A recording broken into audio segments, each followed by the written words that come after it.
Let's go, baby. We in here. The latest episode of Corners of the Culture, switching it up just a little bit. My man KC is out, but you got your host here. I'm Damian Barling, along with the dope ones. Peace, peace. Don is dope. Appreciate you guys so much for being with us. If you're watching on YouTube or if you're streaming the audio on whatever your favorite podcast platform is, again, thank you so much for listening. If you're listening on Apple or Spotify, one of those that have the ability to rate and review the show, please do that. I promise it'll only take a split second. If you're on Apple, you hit the 5 stars, boom, it takes a split second. If you want to leave us a review, just a couple of sentences of what you think of the show, man, go ahead and do that. That goes a long way. That's like liking a picture on Instagram. Yes, it boosts us up in the algorithm. Give us that boost, baby. Appreciate all the love too on the POC episode. Oh man, absolutely. Not only the POC episode, but the Afeni Tupac artwork that the dope ones made was getting shared all over social media over the last week or so by some pretty high profile individuals. I'm so thankful. I was actually hesitant to put that out, Damien, because I didn't know if I liked it or not. This is just how artists works. We're our worst critic. And I'm like, should I let this fly? And I was like, you know what? I like it, whatever. And then next thing I know, like the Dear Mama official Instagram account is reposting it on Twitter and Instagram. Alan Hughes showing love, So I'm appreciative, but it was definitely, a really heartfelt tribute because, that series touched us, man. It was special. Yeah, your artwork doesn't miss, man. And that picture you made encompassed those. It encompassed the whole series beautifully, but really specifically those final 3 episodes, those final 2 episodes, man. That was just a beautiful piece of artwork. Thank you, brother. I appreciate it. Make sure you're following the dope ones, and Don is dope across your social media platforms. Can't front when the idea of Corners of the Culture came up, a year or so ago. One of the idea of diving into different elements of hip hop, different elements of the culture. Tupac, obviously we didn't know the Dear Mama series would be in play, but we certainly knew Tupac would be a big part of this. Our favorite hip hop artists would be a part of it. Our movies, like we did a couple of weeks ago, reviewing, our favorite albums of all time. One of the very first ideas I wrote in my notes was the episode we're doing today. Really? And it's the impact of the Arsenio Hall show.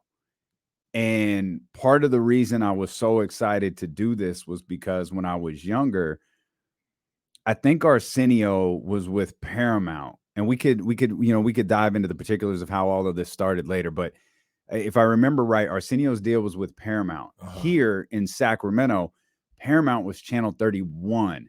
Channel 31 was where wrestling was on. So that's what I was glued to when I was younger. Superstars of Wrestling, Wrestling Challenge, all of that. That was the stuff in the morning.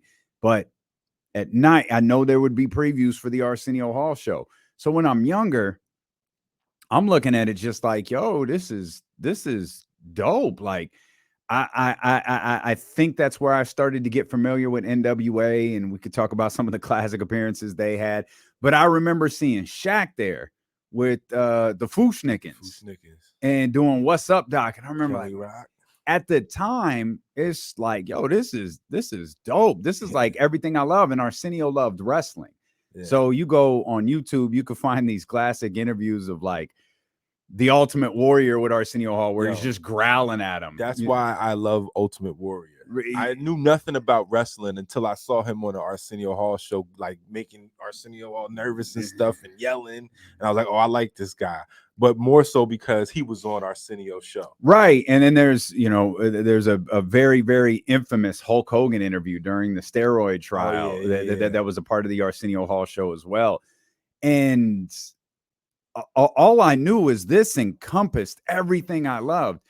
It was years later, like probably adulthood or close to adulthood, where I realized how truly impactful Arsenio Hall was. It was probably, during the Letterman Leno stuff, and then really as I started to kind of study the late night type things of, Letterman was the late show, and then he wanted his own nighttime slot, his true, late night slot, and he wasn't going to get it. Jay was going to get to Tonight Show, and you reading all this movie, and you look around like, Jay, you got David, Conan O'Brien, and you start hearing these things about Joan Rivers and Johnny Carson. I'm like, wait a minute. Oh, Arsenio was the only one. The only one. I had, again, as I'm 8, 9, 10 years old watching The Ultimate Warrior, Ravishing Rick Rude, or whoever, that stuff's not computing with me. But as I got older, I realized, man, none of these, they're not having Ice Cube on. Exactly. They're not having these artists that I know and love on. They're catering to a different audience. And that's when it dawned on me, man, Arsenio was really important in the super important evolution of like late night television. So let me just say, first of all, for you to have the idea to speak about Arsenio on an entire episode at the onset of like cultivating the show, that's just a testament to how much you love culture and how I think even subconsciously you knew he is a huge voice in this culture, but an unsung voice, because I really don't think there's enough emphasis put on how important he was. Yeah. And I mean, from the standpoint of, yeah, he was the only Black late night host. He was, arguably like one of the youngest, so he was more in tune with youth culture. Mm-hmm. And that's what the show was about. It was a hub for pop culture, youth culture, and Black culture, and with a particular emphasis on hip hop. He could have been the single Black host who played it safe. Mm-hmm. You know what I mean? Yeah. And sort of pandered to, what the mold was, because, he's, said Johnny Carson is one of, kind of his mentors, right? He kind of patterned himself, but then no, I want to do something completely different from what they're doing. Like, I'll take bits and pieces from these guys who are doing it now, but I'm going to create my whole thing. And I'm not going to compromise. And he had a beautiful, almost just unfathomable opportunity, as a young comic coming up, from Cleveland. He went down to LA just trying to get on some kind of way. And, he ended up being I think it was he was like a co-host for the Joan Rivers show when it got canceled. But he was a fill-in host. He was a fill-in. And then they changed it to the Late Show. And his ratings got, the highest ratings, of all of the fill-ins. And then he was offered his own show with Paramount. So just the opportunity alone, but then to seize that opportunity and to make it something that we didn't even know we needed, but when I think about all of the acts who premiered, who he broke on his show, I mean, we could go down the list. Toni Braxton made her first television appearance. Tupac made his first television appearance with Digital. Busta Rhymes jumped onto the scene scenario with Tribe. I mean, it goes on and on and on. And it wasn't just hip hop, like it was just youth culture in general. It was all of the, movers and shakers, actors, entertainers, athletes, like you mentioned. I mean, come on, man. There's an episode with Muhammad Ali. Come on, man. Sugar Ray Leonard, and Mike Tyson. Yeah. There is no one, nowhere ever who even has like the pull to do something like that or the presence of mind. Like, how important is that? Eddie Murphy and Michael Jackson. I mean, same episode. Man. Shoot, you again, you talk about impactful moments, and there's the Magic Johnson episode. Yes, when he announced, talking about HIV. And absolutely. I don't know, I can't recall if it was the same day he made the announcement or the day after, but it was within the cycle, like it was within like a 24-hour, period of Magic Johnson announcing he had HIV, and given, the fact that most of these shows are usually recorded earlier, my guess is it was probably on the next day. And I remember, I'm pretty sure this episode is online somewhere, but there's the famous, it's Arsenio Hall starring, and you got the Arsenio, that whole thing, and he's doing the pose, the curtain comes up, and the finger greeting that he did, and the whoop whoop whoop whoop whoop, and you get the dog pound over on the side. These people over here, these are people who whatever, right? And I remember he comes out and he's to the Cleveland Browns, by the way. Yeah, no doubt. from Cleveland. Yeah. So he comes out and immediately turns and kind of does and hears Magic. Like, he does no monologue. He does nothing, and Magic comes out to this, obviously, this just rousing ovation. The show was taped in Los Angeles, and he sits down and talks with Magic for however long, the biggest news story on the planet. Right. He was, he in those circles in Los Angeles, Magic was one of his best friends. Magic was on that show all the time. The Arsenio Hall show is probably the reason the Magic Hour existed. the ill-fated Magic Hour. Still, it ill-fated for sure, but it probably it solely existed because of his relationship with Arsenio Hall and his appearances on Arsenio Hall. But again, you've got the biggest news story in the world. Yeah. And you have the focal point of that news story on your show within, 24 hours of that announcement. No doubt. And that's because Arsenio is quoted as saying he was the CNN of hip hop, but I think more accurate, he was the CNN of pop culture. He was the CNN of Black culture. And like you said, being in LA and being friends with Magic and Prince and Eddie, like, Arsenio was what the kids would say is tapped in. He was tapped into the culture at a very important time. It was a extremely fertile time for, amazing talent that we've seen just, basically, I don't know. He was like an architect of culture. Like, he was an architect of modern culture. We've seen so many people come from his show that have gone on and flourished and had, 20-year careers or 20+ year careers. And a lot of them credit Arsenio with giving them a platform, even just to speak about things like you mentioned, Magic. That is huge. And at the time, there was so little known about HIV, and everybody was like, well, Magic breathes on me. Am I going to get it? And, he needed a place where he could be like vulnerable and honest and comfortable.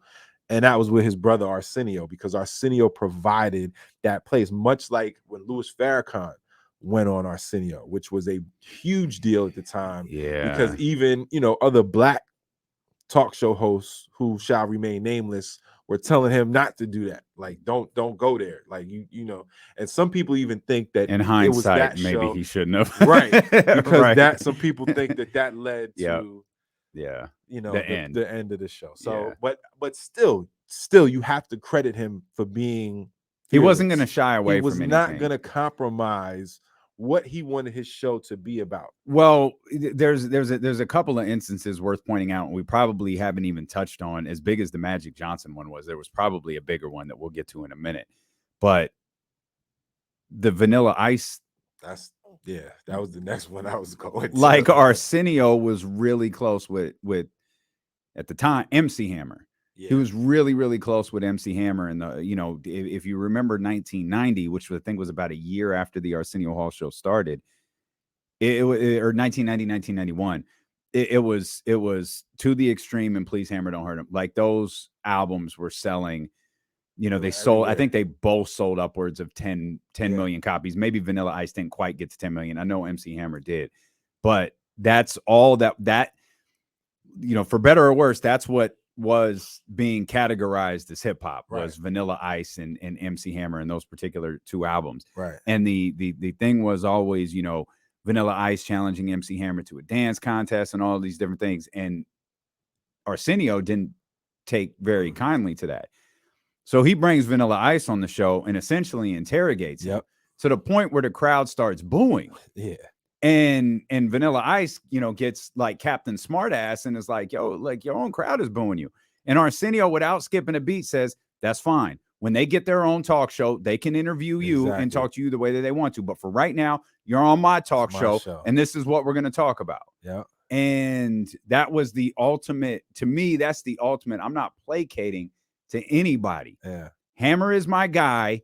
You're talking a little too funny, and we're going to hammer this out right here, no pun intended, in front of the world. And looking a little too funny too. What the hell did he have on in that episode? He looked like Evel Knievel. That was Vanilla Ice's style, right?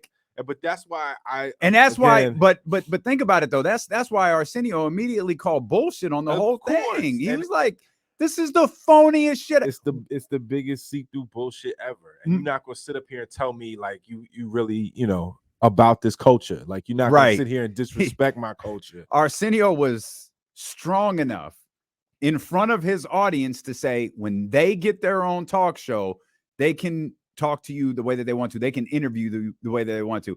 He was also smart enough to not turn to the crowd and go, "Y'all are really falling for this shit." Exactly. He didn't because that's what you can hear him like essentially calling bullshit on the whole Vanilla Ice act. And he was smart enough to not look to the crowd and go, "Y'all are really buying this shit, huh?" And then I got to point out another very smart thing he did. So towards the end of the interview, Vanilla Ice asked for Flavor Flav to come out as like his backup. Like here look, Flavor Flav, you know, co-signs gets the cosign. You know what I'm saying? So I'm down, you know. And Flavor Flav is there because this is a side note. Arsenio's back, his green room was like a little lounge. It was a little club. And sometimes there'd be guests hanging out who didn't even come on the show. And it'd be rappers and actors, blah, blah, blah. Flavor Flav was there that night. And before the show started, Arsenio said he ran into him and was like, "Yo, Flav, what are you doing here?" Flav's like, "Oh, I want to see what this Vanilla Ice dude is about." He's like, "But he said he's your friend." "Well, if he says he's my friend, G, then he's my friend, G. Introduce me to him." You know what I'm saying? And then so Vanilla Ice tries to call him out as to be like, "Yeah, come hang out on the couch and tell Arsenio it's cool." Arsenio's like, "Flav, we'll get back to you." Anyway, Robert Van Winkle, what's good? You know what I mean? So he deferred that. He deflected that. He wasn't, you know, Flav ain't coming up here. I'm not interviewing Flav, and I'm not going to let him distract from what we're talking about. And you just got to give Arsenio so much credit because it took a lot of bravery to do that. Because I mean, in hindsight, okay, Vanilla Ice, we know what he was. Like, you know, I got love for Vanilla Ice. I listened to Ice Ice Baby as a kid, but we all knew it was a gimmick. You know, we knew, but it took Arsenio to check him. Yeah, he should have checked him, you know, just like, you know, if there was any other thing about culture that he wanted to come on and talk about, like the Queer Nation, who had a public, you know, they protested in the middle of the show live on TV. And instead of being, "Oh, we'll cut for commercial," no, Arsenio addressed them on the air. And he wasn't disrespectful. They were actually being disrespectful. He understood where they were coming from. But he also wasn't going to be the scapegoat, like, "Oh, I'm discriminating against gay." That's not what's going on here. You picking the wrong fight. But I'm not going to run away from this. We're gonna have a conversation about it. And I think it was just a beautiful time in culture, and his show was such a reflection of the times and how important it was to have these guests on, to have interactions like that, to speak on that. And even if Vanilla Ice is salty, bruh, you needed to be called out on your bullshit. And there was no better place to do it than the Arsenio Hall show. The Queer Nation one, I don't want to gloss past that too quick. It's an incredible clip that still circulates on social media quite a bit because it really is kind of a one of a kind like moment where he's essentially being heckled, like he's getting ready to transition to, it looks like, given where he's standing, to bring out a guest, and you hear, you know, someone yelling in the back, and Arsenio actually responds to the person. He's like, "What's that?" And then, you know, the camera kind of pans and it gets a little clear. And I think the guy yells, "How come you don't have any gay guests?" And Arsenio just calmly, like, how do you know I don't have any gay guests? Just because I've had plenty of gay guests. Just because you don't know they're gay doesn't mean that they're not gay. And whether they're gay or not is, quite frankly, none of your business. And as the heckling goes on, or heckle's probably the wrong word, but as the interaction goes on, Arsenio's voice raises to the point where he says, "It's none of your business who on this show is gay or not. Now sit your ass down so I could do my show." I just had on Elton John. He rocked the house. That's right. That's a great clip. All these clips are worth going out of your way to see, and they probably pale in comparison to the most important one. If the story is told correctly through the history books, and you and I, and probably everybody listening to this knows, it won't be. Yeah, never is. The election of Bill Clinton was completely changed the day after he appeared on the Arsenio Hall show. The sax so low. He went on the Arsenio Hall show as a presidential candidate, as a struggling presidential candidate, played the saxophone, and won over everyone. Yeah. And that changed the entire election. Yeah. Yeah. And it's funny too, because looking back, it's a little cringe looking back at it, but it's brilliant on Bill Clinton's part. And we know now how much Billy C, rides for the culture. We know, we know, but we also know there's a little bit of pandering to it too. Yeah. We know that with the election of Obama, we know that there's some pandering, and he's still Bill Clinton from Little Rock. You know what I mean? But at the time, it was a brilliant political move for him to go on Arsenio. I mean, it's too bad Hillary didn't, take cues from that. Like, the hot sauce in the purse was not a good look.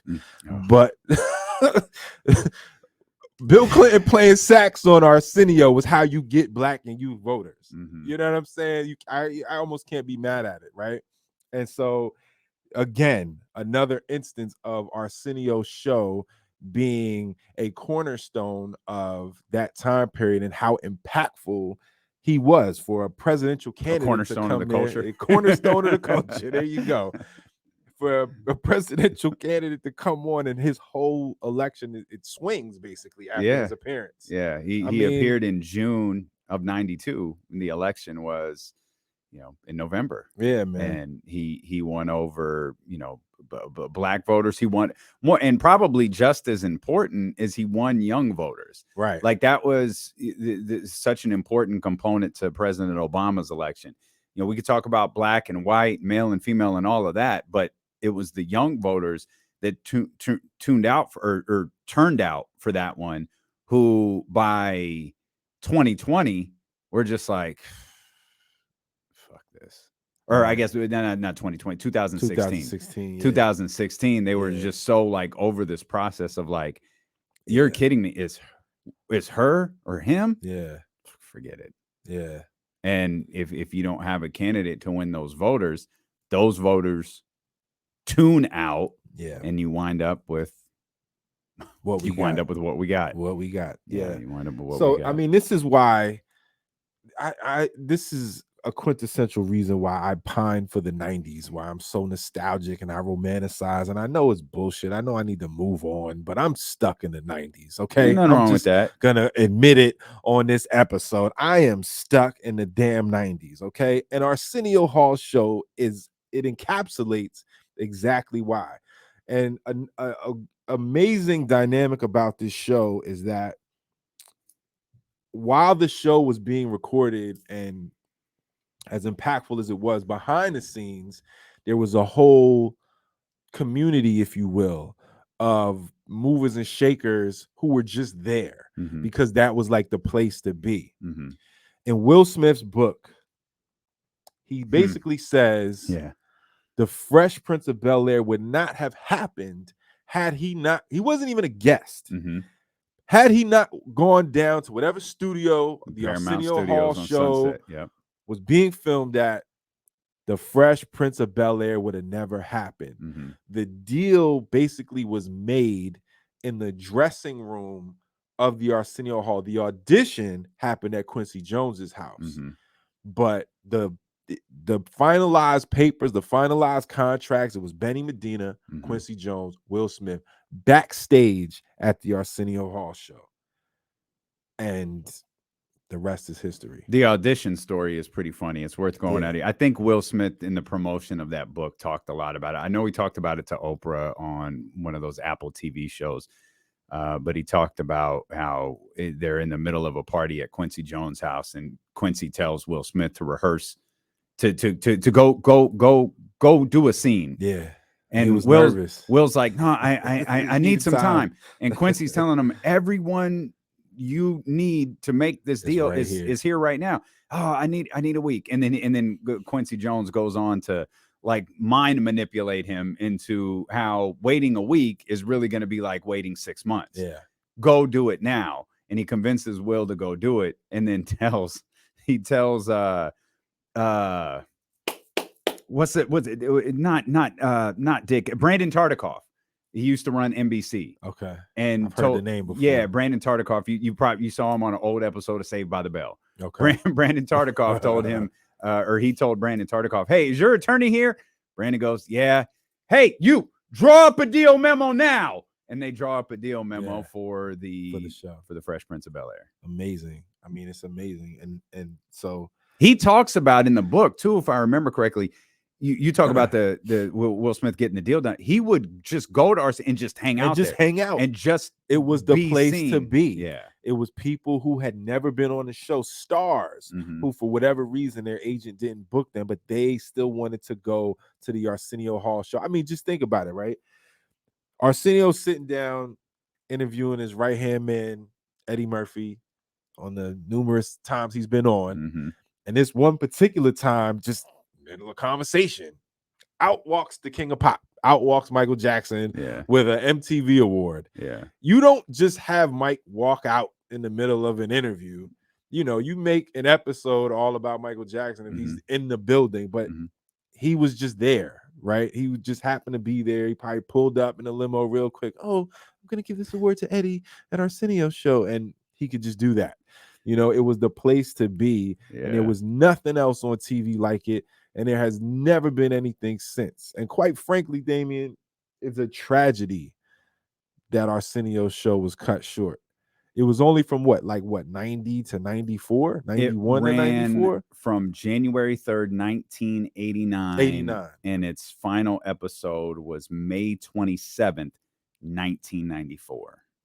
And now can we talk, so you mentioned the Bill Clinton interview being the most important show, right? Did you say show or interview? Moment. So I think the most important moment, sadly, was the last episode, the Hip Hop All Stars. That was, I think the only other thing I can compare it to is maybe like the last episode of Yo MTV Raps, you know, but it was because of Arsenio's show that something like that would even happen. Yeah, you know, and all of the Wu-Tang. You mentioned Fushnickers, they were on it. Yo, MC like KRS-One, Tribe, I mean, you name it, DOS Effects, Guru from Gangstar. Oh my God, it was amazing. Like, it's an amazing show, but it's really the love for Arsenio, and it was bittersweet because he shouldn't have been canceled. But what happened was, I think they moved Dave and Jay Leno into that same slot, and they still sort of had a grip on late night. And his viewership went down or whatever, but it was more than that, in my opinion. And I think it started with the Louis Farrakhan episode. And, you know, I talked about that earlier, but just to go in depth a little further, you know, the Minister Louis Farrakhan is a very polarizing character, as we know. And at the time, he was coming under fire for some really anti-Semitic, you know, rhetoric, whatever have you. But you and I know he never really had a platform to speak his piece. It was always on the defense about what the nation was, and was it hate speech? You know, he's the Black Hitler. And I mean, just very, very unfair characteristics. And feel how you want about Louis Farrakhan. One thing you cannot say is that he doesn't have genuine love and best interests for his people. And that's just a very basic, broad term. You know, it's much deeper than that. His roots to, you know, the nation and, you know, the whole controversy with Malcolm X, etc. But he never had a place to come and just speak his truth and not be constantly defending accusations. Arsenio was the only place to do it. Well, so you, to tell the whole story properly, you're probably, it's fine to frame Louis Farrakhan. It's easy, right, to frame this Louis Farrakhan interview as the beginning of the end, when in reality the ratings had started to dip. And what you just said about the Letterman Leno stuff, where Letterman switches, you know, he leaves NBC, goes over to CBS. So now you have two kind of juggernauts battling it out on network television. Right. That started in 1993. So a year before Arsenio was canceled. That started that started the ratings decline. Yeah. Probably less because of anything Arsenio was doing and more because everyone was so fascinated by this late night war that wasn't only taking over television, but it was taking over news programs, and people were taking sides and forming opinions. And every, you were either in Jay Leno's camp or you were in David Letterman's camp. And that again was 1993. And the Farrakhan interview was in February of 94. Okay. The show was canceled in May. Yeah. February, March, April, May. You go through a rating slide for 4 months, you're probably not canceling the show. The rating slide started the year prior with the Letterman switch, and the Farrakhan interview was criticized partly because of the platform, partly because Arsenio essentially scratched the whole show and just interviewed Louis Farrakhan. Just Farrakhan. That's much all like it was. The Magic episode. Right. Scratched everything and just talked to Farrakhan. Yeah. And the belief was Arsenio was too soft on him.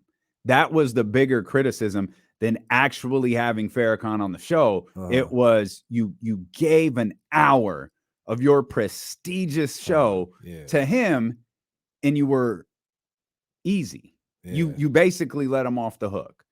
And I think that was a greater criticism of that interview than just certainly giving him the platform was a huge criticism. Right. But the fact that he didn't go at him, I think was bothersome to some people. It was just having him on was bothersome. But as far as like the ratings and stuff, I'm totally naive to that process. But it makes sense. And ratings declines, usually it's like something like it's a trend that lasts a long time. Right. 4 months, unless it went from, unless it just tanked. Unless it was clearly like, yo, we had Farrakhan on and now no one watches. Yeah. And that's not realistic. Speaking from purely a pop cultural relevancy standpoint, it seemed like at the time Arsenio got canceled, it was at the height of his popularity. That's just what it seemed like. Now, ratings, for us, exactly. Yeah, that's for what I'm us, saying. It probably was. I'm speaking from a very narrow, naive perspective here, because if it's ratings as a whole, we know we're not the majority watchers, So yeah, it just for us, it was like a heartbreak to see him go, because it was, when you really think about it, it was really just a glimmer in time. It was a blink. It's never been replicated. No, it can't be. It couldn't be. But there's never been a late night talk show distributed to networks or on network that is for us. Yeah. That's for the culture. Right. There isn't one. Not that I can think of. I can't either. George Lopez, not being critical. Like, that's not what George Lopez's show was. No. There's no, it does not exist. The fun Jimmy Fallon's probably the closest. No, that might be the closest. It's true. It ain't it. Like, that's it, but it's probably the closest. Hell, Jimmy Kimmel's probably not far off either. Like, I guess it's the evolution of the talk show a little bit, but it's still not delivered by someone like Arsenio. And it's because Arsenio is such a one-of-a-kind host. Yeah. Too. His gift of gab, his likability, him not compromising, again, wanting to do something different, I think has a lot to do with the reason why it hasn't ever been replicated, because he had a deliberate, clear vision of what he wanted the show to be, and he stuck to it. And I just don't feel like anybody could replicate something like that, because a lot of it has to do with the time period in which it was created also. You know what I'm saying? So there's another really important footnote to this show, at least in my opinion. Okay. We talk about this show starting in, what do we say, February of 89? January 3rd. Sorry, it started January 3rd of 1989. I don't think that if the Arsenio Hall show doesn't exist, I don't think In Living Color exists.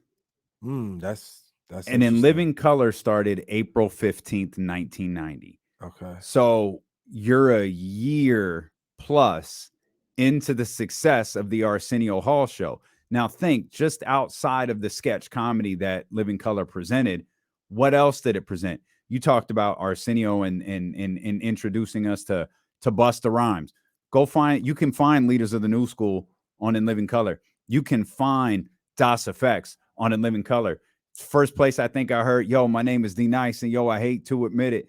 You have the live DJ and Yeah. SW1, Yeah. Shawn Wayne's like SW1. the birth of, we were introduced to Jennifer Lopez Fly there on the set Girls. of In Living Color, and Rosie Perez there, on the Yep. set of In Living Color. And I don't know if that show exists on Fox if it wasn't for the success that Paramount had with the Arsenio Hall show. I mean, who could argue with that? I definitely feel like it influenced a lot, but directly, yeah, Living Color is a direct lineage between the Descendant, two. yeah. You know what I'm saying? So you could, and they were both on, yeah, they were both on Fox, right?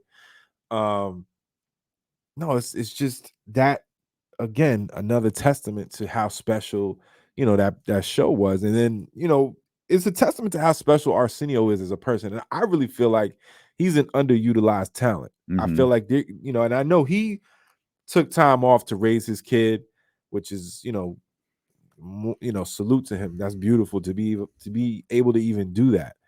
Selfishly, like so many other things that I feel like got cut short, so much other culturally relevant, important things. I feel like, another year or two of Arsenio, maybe not on the show. I don't know. Maybe a transition to HBO or something. I mean, I don't know. It was so groundbreaking at the time. It just felt like, damn, we need this. And it felt like there was a void. Um, Again, like you said, it's never happened again. So there was kind of a void culturally after his show went off the air. But then as time went on, I think the impact of his show was almost forgotten about, or not, maybe not forgotten about, but it's an afterthought. It hasn't been like up there in the conversation of, and then especially when you talk about hip hop, like when you talk about how he was so invested in the culture. I don't know if he gets enough credit for that. I don't think he does. I don't, and he deserves a lot. He deserves a lot of credit for being so entrenched and so impactful in bringing new artists to the limelight. And it's just, I'm happy we lived through it. I'm happy to say that I used to watch Arsenio as a kid and soaked up all of that, and it shaped me. It's a part of me every day. It's a part of what I do every day. But I would be remiss if I didn't say that I felt like we were kind of robbed of how special a show like that was. I mean, and there was Yo MTV Raps, and then there was BET, and different things, but it was nothing, like you said, it was nothing like Arsenio. I wonder if the reason he doesn't get that acknowledgement that we both feel like he deserves is because he was like very literally best friends with arguably the two biggest stars of the 80s. Yeah.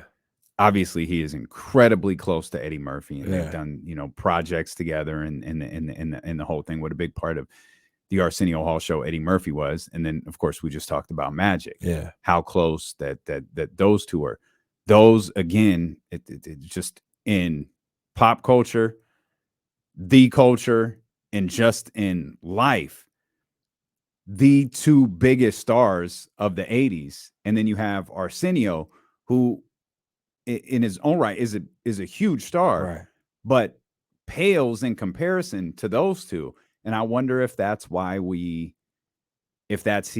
he doesn't get the acknowledgement that maybe he deserves. Because he's in their shadow, you think? Yeah. Yeah. I mean, I would say that, especially in the case of Eddie, if Arsenio was still actively trying to be like a stand-up or trying to do movies on his own. I think he had like a short-lived show titled Arsenio. I think he had a sitcom, and it really didn't work. And then something, I think he might have guest host or something. But I see what you're saying.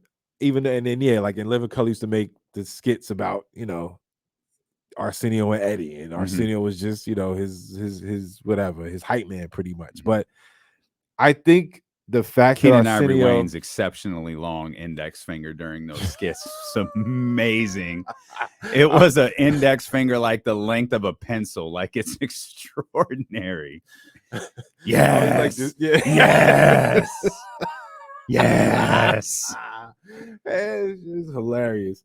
But I don't know if I agreed simply because Arsenio created his own platform. He carved out his own lane.